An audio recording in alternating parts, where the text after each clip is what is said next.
কাঁদছে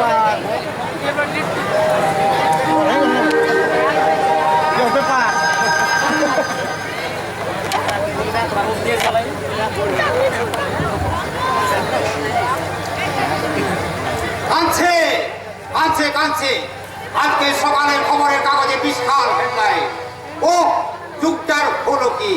পারিবারিক ঘটনা, ছেলে আর ছেলের বউ দুজনে মিলে পুরো মা বাপটাকে বেড়াতে নিয়ে যাওয়ার নাম করে ওই বৃদ্ধাশ্রমে রেখে এসেছে।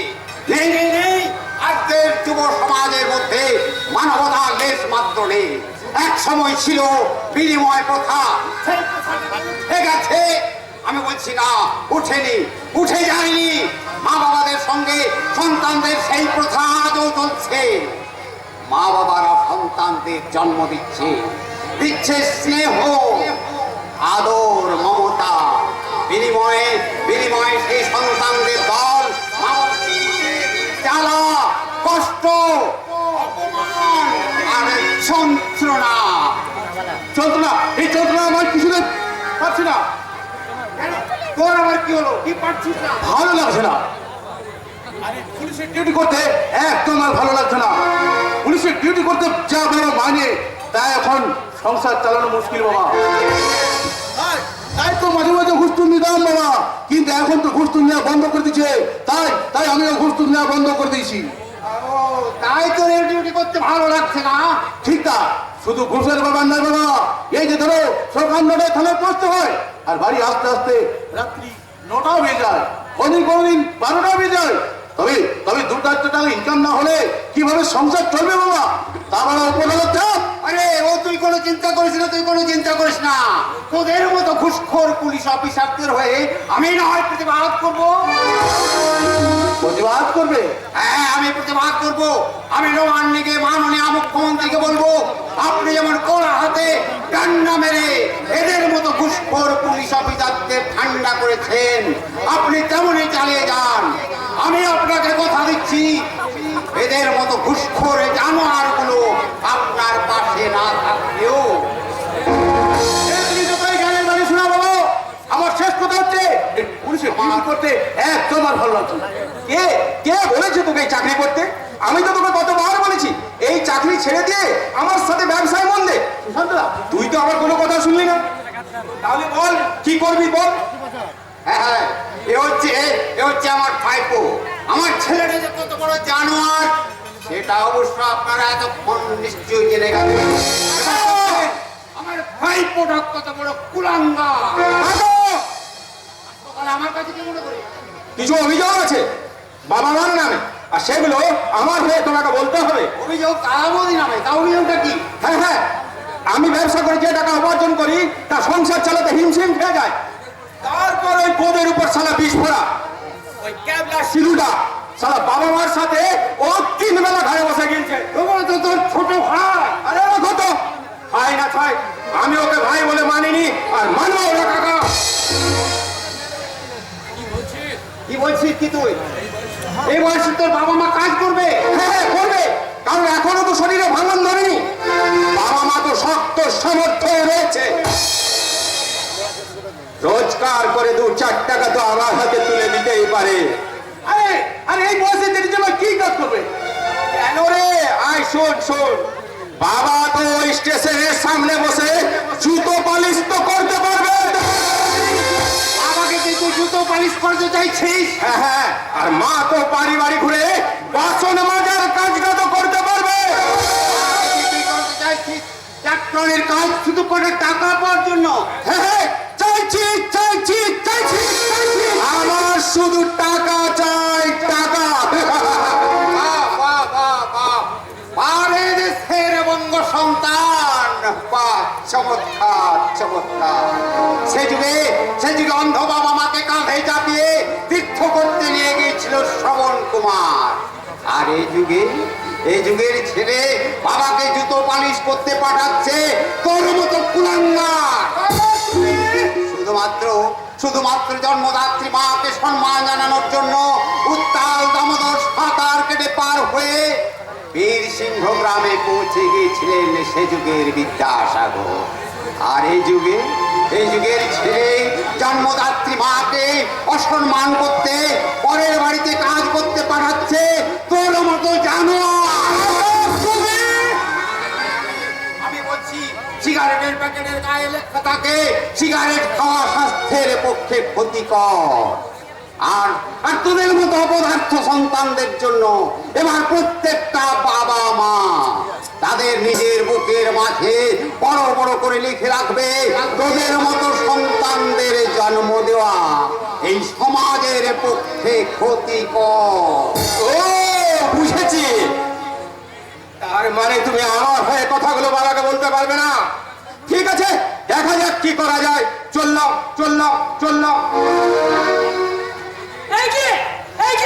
আমি তোমাকে কতদিন বলেছি যে দাদা বৌদিকে নিয়ে একদম আতিক্যতা করবে না, ওদের সাথে আমাদের কোনো সম্পর্ক নেই। ঠিক বলেছো সুন্দরী, তুমি ঠিক বলেছো। এই যুগে সব সম্পর্কগুলো আমাদের হারিয়ে গেছে। এই যুগে সব সম্পর্কগুলো আমাদের হারিয়ে গেছে। পোশাক হয়ে গেল ছোট, তাই লজ্জা হারিয়ে গেছে। রুটি হয়ে গেল পিজা, তাই শক্তি হারিয়ে গেছে। ফুল হয়ে গেল প্লাস্টিকের, তাই সুগন্ধ হারিয়ে গেছে। মেয়েদের ঠোঁটে লাগলো লিপস্টিক, তাই শাখা সিঁদুর আলতা কোথায় কোথায় যেন সব হারিয়ে গেল। বিদ্যালয়ে ঢুকলো ব্যবসা, তাই শিক্ষা হারিয়ে গেল। মানুষ হয়ে গেল টাকার গোলাম, তাই এই মনুষ্যত্বটা হারিয়ে গেল।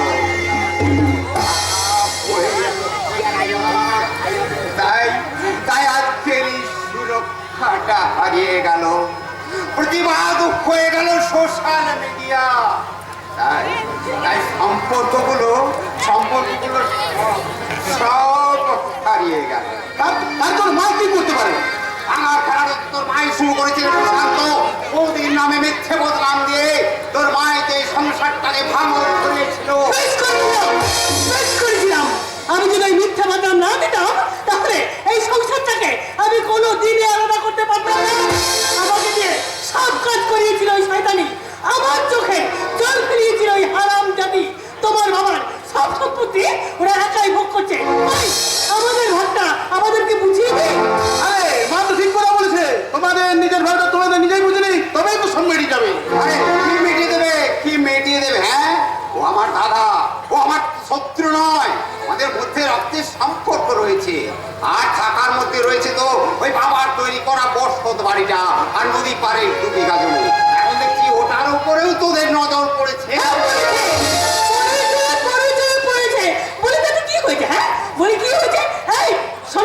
আমি তোমাকে বলে রাখছি, ওদের ওই সম্পত্তি আমি যদি কড়াই গন্ডায় বুঝে না দিতে পারি, তাহলে আমার নাম সুন্দরী নয়। আমিও চলি বাবা, আমার টাইম দেরি হচ্ছে। কিন্তু কথার যেন মনে থাকে বাবা, কথার যেন মনে থাকে। এই যুগে মানুষগুলো কেন যে এত স্বার্থপর হয়ে যাচ্ছে আমি কিছুতেই কিছু বুঝতে পারছি না। বিদেশি শিক্ষায় শিক্ষিত আজ স্বদেশে মানুষগুলো, মুদ্রাস্ফীতি আর মূল্য বৃদ্ধি এখন আকাশ ছিল। ফুটবল আর কাবাডি খেলা খেলে না কিশোরগুলো 18 হাতে, তাই তো এখন মদের বোতল এলো। মানুষগুলো অমানুষ, তবু স্বার্থ সিদ্ধিতে নিরিখি। সন্তানকে মানুষ করতে বাবা ফেলে গেল তার ঘাম, সেই সন্তান বড় হয়ে আজ তাই স্বার্থের দাম। খোকা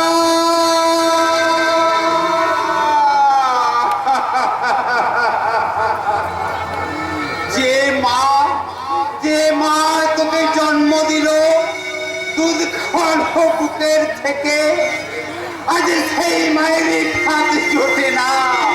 ছেলের খাবার আছে হোটেল থেকে, পৃথিবীতে আজ ধরেছে, চোখের জলটা জমছে কোণে। তাই তো তাই তো খবরের কাগজে ফেললাই না।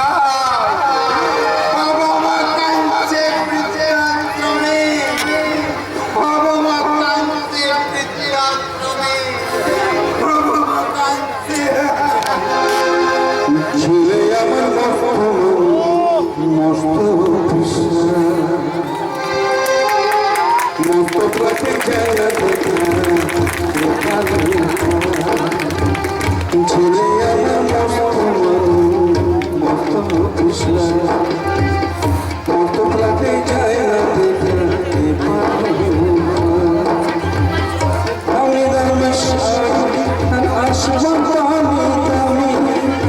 আমি সবচেয়ে কম দামি ছিল একমাত্র আমি।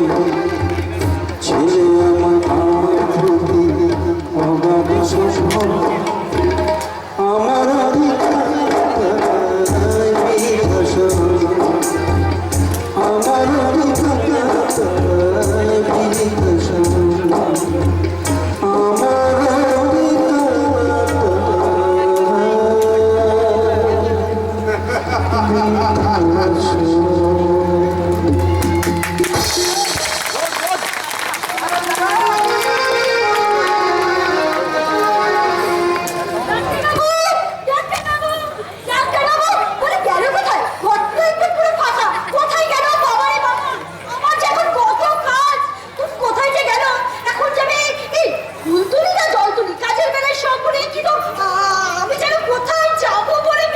হ্যাঁ রে মা, এখন বাগানে যেতে হবে আম পাড়তে। তুমি ঠিক বলেছো ডাক্তারবাবু, তুমি ঠিক বলেছো। ফুল তুলি না জল তুলি, কাজের বেলায় আমি সব করি, কিন্তু এখন যে আমার মনে পড়ে গেছে। হ্যাঁ হ্যাঁ ডাক্তারবাবু, তুই আমার চেম্বারটা পরিষ্কার করছিস তো? হ্যাঁ ভীষণ ঝকঝক করে পরিষ্কার করে দিয়েছি, দেখো তোমার চেম্বারটা।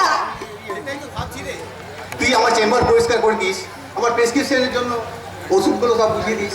আচ্ছা, আমার ব্যাগটাও তো তুই বই হয়ে যা। হ্যাঁ তো তাহলে তুই টাকা আমাকে নিস না কেন বলতো? আসলে কি বলতো ডাক্তারবাবু, তোমার সাথে এইসব কাজ করে আমার ভীষণ ভালো লাগে, খুব ভালো লাগে। তোমার সাথে গিয়ে মানুষের সেবা করতে আমার খুব ভালো লাগে। আর তাছাড়া কি বলতো ডাক্তারবাবু, মানুষের সেবা করে তো মানুষের ধর্ম, তাই না? কিন্তু কজন মানুষ বোঝে বলতো? কজন মানুষ এই সেবা যেটা করে? তুই কি সেটা বুঝতে পারিস না? যারা করে না তারা ভুল করে, কিন্তু আমি জেনে শুনে কেন ভুল করবো ডাক্তারবাবু? আচ্ছা আচ্ছা, তোর সঙ্গে কথায় পারা মুশকিল। আচ্ছা, তার খবর কি? কার খবর? কেন, যাকে তুই মনে মনে ভালোবাসিস? বিয়ের বয়স হলো। হ্যাঁ, তোর বিয়ের বয়স হয়েছে। আচ্ছা, ওই সিদ্ধার্থকে তুই বিয়ে করতে হবে তো? আসলে কি বলতো ডাক্তারবাবু, আমি একদম ঠিক কথা বলেছো ডাক্তার, একদম ঠিক কথা বলেছো। তুই ওকে তোর মনে কথাটা জানিয়েছিস তো? আসলে কি বলতো, আমি সিদ্ধার্থের সামনে যতবার আমি বলবো বলে বলতে গেছি, কিন্তু আমি বলতে পারিনি। কি রে? বলতে গেছি আমার পরানো যাহা চাই তুমি তাই, তুমি তাই গো, আমার পরানো যাহা চাই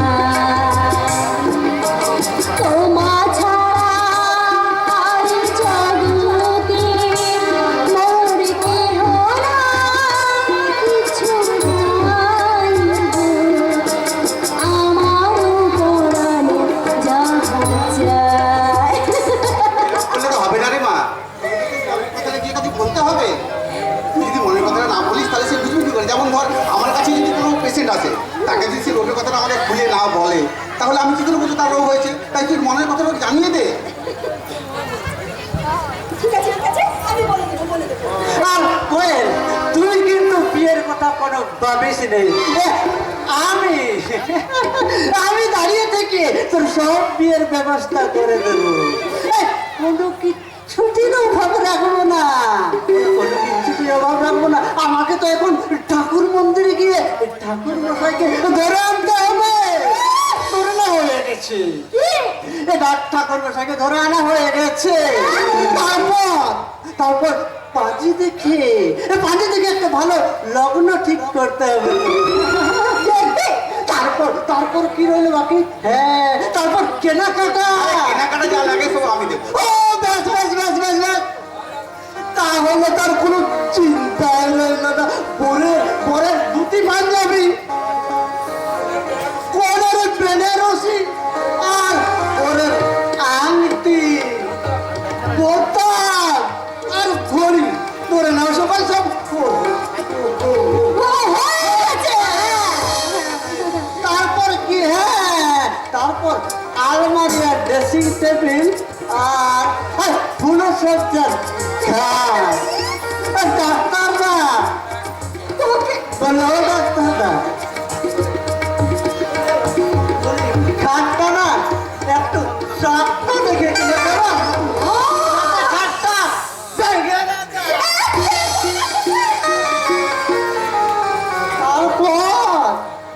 তারপর দিন কাল রাত্রিতে কেউ করো দেখবে না। ওই তো তোমাদের ভুল। কাল রাত্রিতে কেউ করো দেখবে না বলে কেউ করো মুখ দেখবে না। তারপর দিন ফুলো সজ্জা আর ফুলো সজ্জা ধরে নাও। ফুলো সজ্জাটা হয়ে গেলে, এই কয়েন ফুলো সজ্জাটা হয়ে গেলে তুই তো আর পারবি না কয়েন।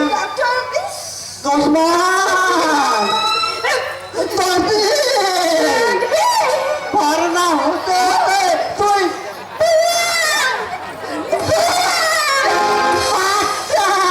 ধরে নে। মাটিতে চাঁদের উদয়, মাটিতে চাঁদের উদয়।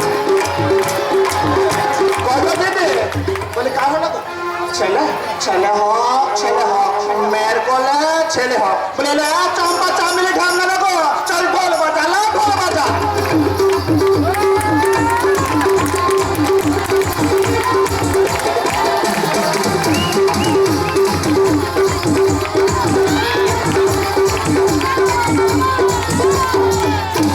সানার ধর্মানিক আমার কষ্ট পেল না,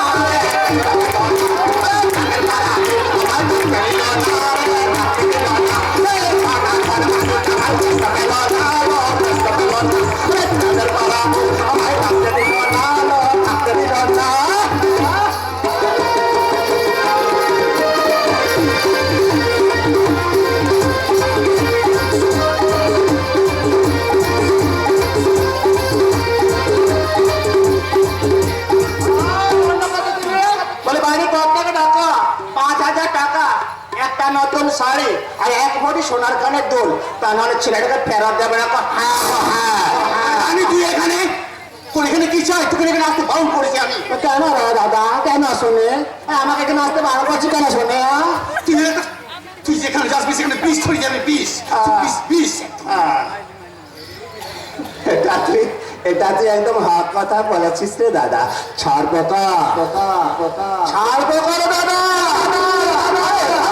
বড় লোক ঘরে হোক আরে গরিব ঘরে গলে হোক, বংশ বৃদ্ধি করে নেয় রে।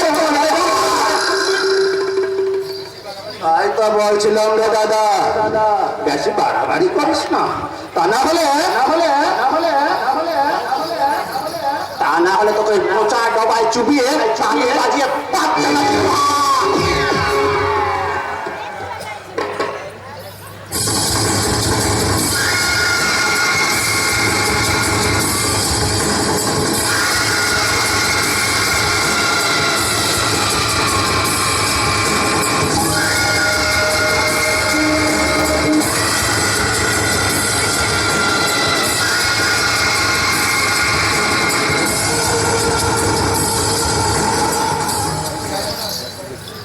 কেমন আছে?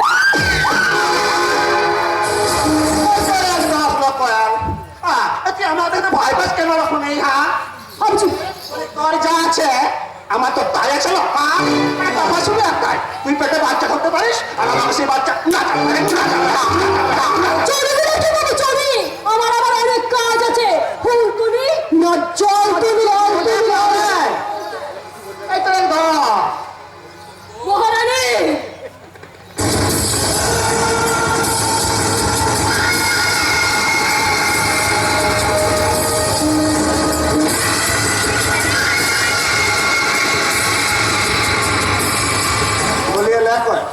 কত সুন্দরখানা কতটা বানিয়েছে এত করে বলছে শহরে চ খানা পাচার বাবু ধরিয়ে দিচ্ছিল তাতে তোর যে রোজগার হবে আর আমার যে দালালি হবে দালালি।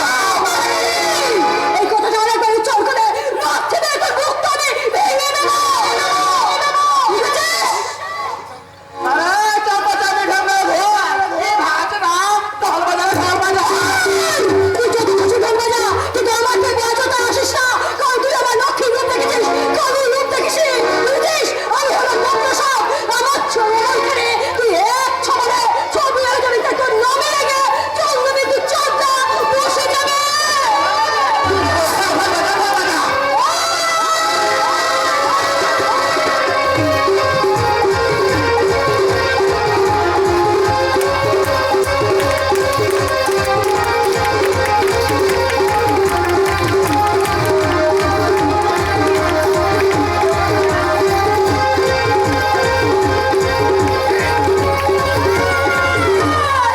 চম্পা চামিলি ঠেমড়া নেবো, ঢোল বাজারে ঢোল বাজাস।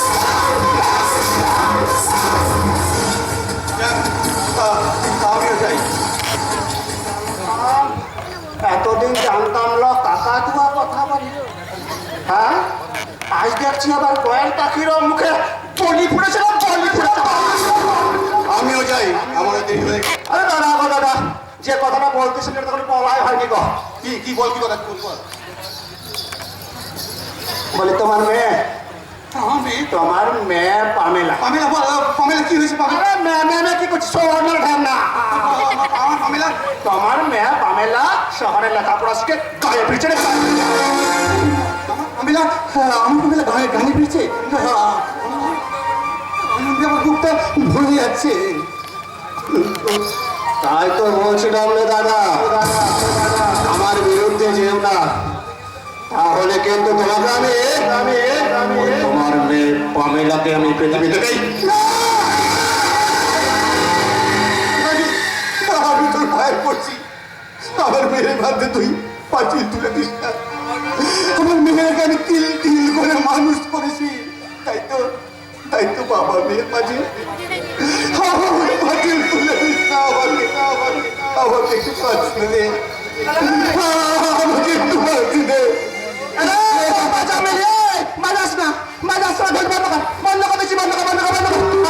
দেখছি দাদা কামছে, একটা দুঃখের সিন চলছে। বাজিয়ে যাচ্ছে। আরে তাই নাকি বলি কালো বাসিটা লাগে দুঃখের সিন চলছে। কালো বাসিটা হ্যাঁ বলে ও মহারানী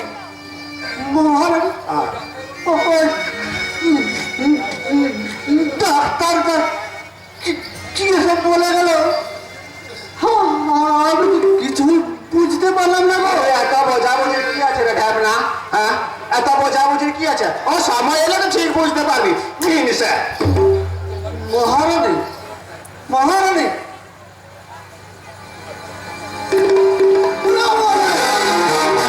বলে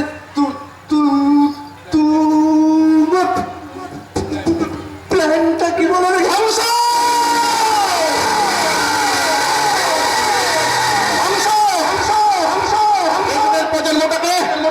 ধ্বংস করবো আমি রাজ্যে বাসিন্দা হয়ে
মানুষগুলোকে একবারে হাত থেকে হাত থেকে হাত থেকে হাত থেকে হাত থেকে হাত থেকে হাত হাত থেকে পহাত পহাত পহাত পহাত নাচাবো নাচাবো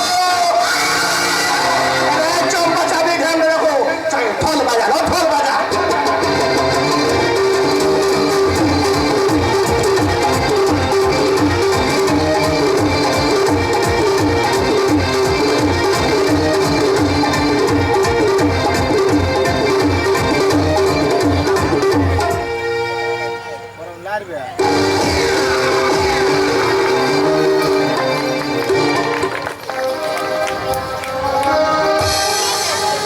কুঞ্জ বিহারী হে গিরিধারী তোমারি চরণ শরণ নিলাম তোমারি চরণ শরণ নিলাম যা ছিল আমার সবই তোমায় দিলাম যা ছিল আমার সবই তোমায় দিলাম কুঞ্জ বিহারী